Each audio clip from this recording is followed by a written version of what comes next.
So the coronavirus continues to wreak havoc across the world, and there are new strains that are being found, new studies being done to understand the nature and the impact of the virus.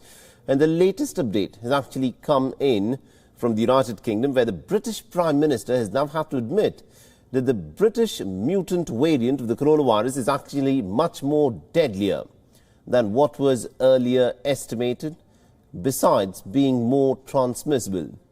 British Prime Minister Boris Johnson made this startling announcement on Friday. Listen in. I must tell you this afternoon that we've been informed today that in addition to spreading more quickly, it also now appears that there is some evidence that the new variant, the variant that was first identified in London and the South East, may be associated with a higher degree of mortality.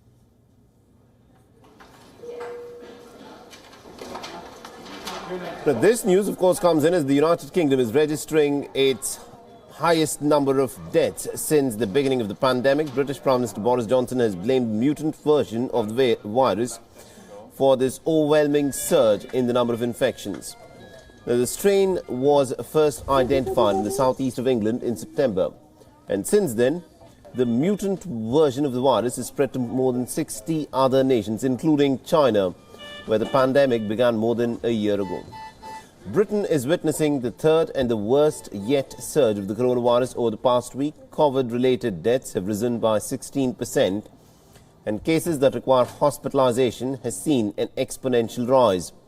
And experts say that the case that requires emergency attention are now doubling up to what it used to be back in the month of April last year, the time when the virus was at its peak in Europe in its first wave of the pandemic.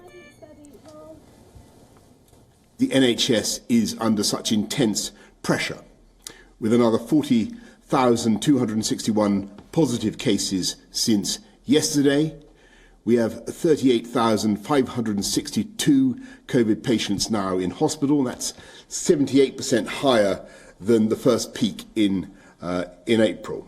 And tragically, there have been a further 1,401 deaths. But it's not just all bad news, though. Britain's chief medical officer has said that the R number is going down, the first time since the month of December. Now, the R number is a measure to determine whether the epidemic is growing or is shrinking. I'm glad to say that in the most recent data, there has been a turning of the corner on that, and the number of people with infections has gone down. But it has gone down from an exceptionally high level. And their most recent estimate is we're still at a stage in England where 1 in 55 people have the virus. The situation in the United Kingdom, though, continues to remain extremely grim, and Britons are pinning their hopes on a return of normalcy on its vaccination programme. Prime Minister Boris Johnson has assured the nation that as per the latest evidence, all approved vaccines have proven to be effective against the mutant strains of the coronavirus. Now, Britain started its vaccination drive, remember, in the month of December last year, was the first nation to in fact approve the Pfizer-BioNTech vaccine.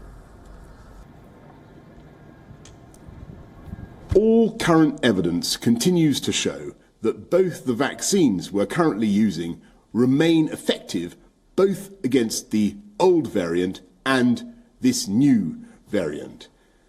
And so you'll also want to know that our immunisation programme continues at an unprecedented rate.